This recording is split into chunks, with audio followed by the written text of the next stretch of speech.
Hi, this is Platinum P here. I want to talk about self-awareness for a moment. And why is it important? Why is it important to know thyself? Well, if we don't have self-awareness, if we don't know what triggers us, if we don't know what makes us happy, what brings us joy, as well as brings us pain, then anybody, anything could set us off. And anybody having that type of control over oneself can never be master of thyself. So I explained in these terms my living in strengths as well as living in weaknesses. You know, my purpose for doing this is to start a conversation within yourself, to be able to spark that conversation of what gets me going, what prevents me from going. And this is a year of growth. And I believe that we are here for a reason. And so to not take advantage of the minutes and hours and days that we have together, it's no bueno. It won't work. It won't work short term, nor will it work long term. This is a touchy subject. I'm not expecting you to create videos posting about your living in weaknesses or strengths, but this exercise is to demonstrate, without knowing how we get to our weaknesses, again, knowing our triggers, then there's no way that we'll be able to live in our strengths and maximize living in our strengths. For me, living in my weakness, when I use that term, it's in essence shadow behavior, and our shadow behavior overcoming us and overtaking us in the present time. So I got a definition what that is. Shadow behavior is a negative or an often automatic, unintentional, unconscious response to events, people, and situations. So when I was living in my weakness or exhibiting my shadow behaviors, I was not as conscious about it until after the fact, until I had to accept, like, wow, I really did that. That was really boneheaded. And here's the thing. You can forgive yourself. That's trauma. That's unresolved trauma and issues from previous encounters, especially through childhood. You know, because I have the saying, and I heard the saying before, and I agree with this, that children are adults that are going through childhood. So me being of my age right now, there are issues that I dealt with when I was a kid that I thought I dealt with, and those repressed situations come to bite me in the ass. I'm not afraid to tell you about it. I'm not afraid to be honest with y'all about it, because for better or for worse, it made me into the person that I am today. And if I am not where I want to be at in my life, it ain't because of you. It's not because of the economy. It's not because of unfortunate circumstances. Because let's face it, everybody goes through unfortunate situations and circumstances. Everybody goes through obstacles. But there are certain people that no matter what happens in their life, no matter what circumstances they go through, they figure it out how to get better through that. And I'm figuring that out, you know, through my own experience and learning to overcome, being an overcomer. Not to take no excuse for anything, but to accept everything as far as accountability. It's a success principle. So let's get into it. Let's get into it. And again, the whole point of this exercise is to spark the conversation within your mind about unconscious things that you do. So this is what I did. This is what I've done. And I come to did some soul searching and figure it out. So overly critical, sharp increase in cleanliness and attachment, being boundary-less, impatient, self-doubt. That's more or less towards my teens through my mid-20s. I dealt with that. And what was done for me was not good enough. I had relationships where these became highlighted. And again, it wasn't about them. It was about me. It was about, why was I allowing myself to go through to tolerate. Because to be frank here, people will do what you expect for them to do.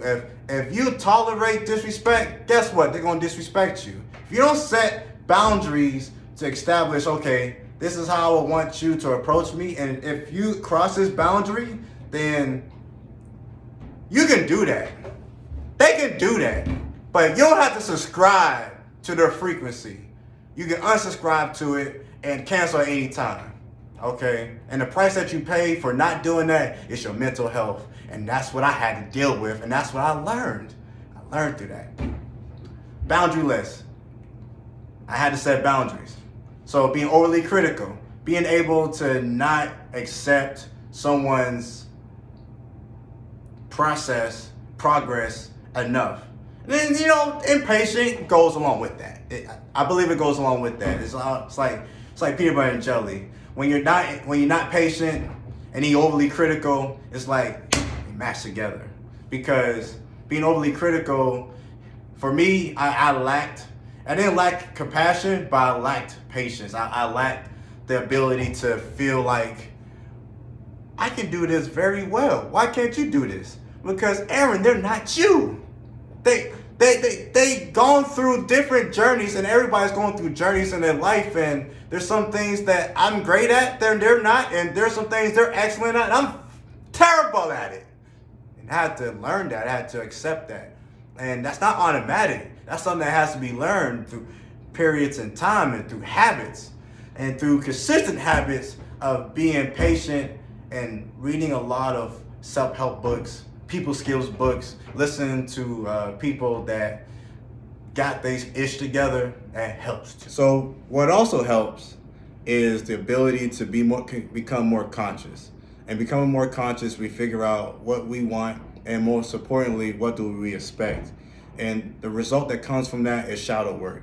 For our ability to make the unconscious material, whether it's through our emotions or our habits, and make them conscious and shed light on them, we have an opportunity to confront what it is that's holding us back and the hindrance of our growth. And I would recommend, if you don't have a support system as far as people to help you with that shadow work, there's plenty of books, there's plenty of audios out there, people that has gone through similar situations of obstacles and challenges, and I would advise for you to be able to take in their information and help you in your journey. Because we all got journeys here, and no matter if you're 5 or 105, we all have trauma, and we are able to work through it. We're able to grow through it, be able to become better and not bitter. And this is how I was able to start living into my strengths and living into my strengths more. I figure became more driven, be more understanding, becoming more patient, and lastly, just exhibiting tremendous amount of gratitude. To be grateful, not to just the people, but for life and the opportunity to live and breathe, because no day is guaranteed, no hour is guaranteed. We have legends was living, they're dying left and right. So to be able to appreciate life and appreciate the essence, what it's about. In a video that was created by yours truly, I illustrated what does growth look like and visualized that there is a jar. There's a mason jar, and it's about half the jar is filled with dirt. This dirt is our shadowy figures, our emotions, repressed, our habits in essence. And what I did in this video is to put water inside the jar, running water down the jar. And in essence, what happened is that the dirt started overflowing along with the water, and the end result was that you had less dirt and you just had more water felt into this jar. And this is what growth looks like over time. From my experience, growth isn't something that it just comes like a flash in a pan or something that just happened overnight, but it is day in and day out of constant work and habit stacking and systems that's in place to help produce for growth. So wrapping up, I want to say thank you for sharing this moment in time with me, going through self-awareness and self-actualization.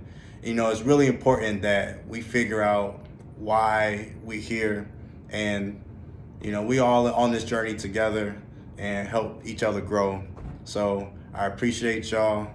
Make sure you like and subscribe. Until next time, peace. Much love to you. Let's go create history.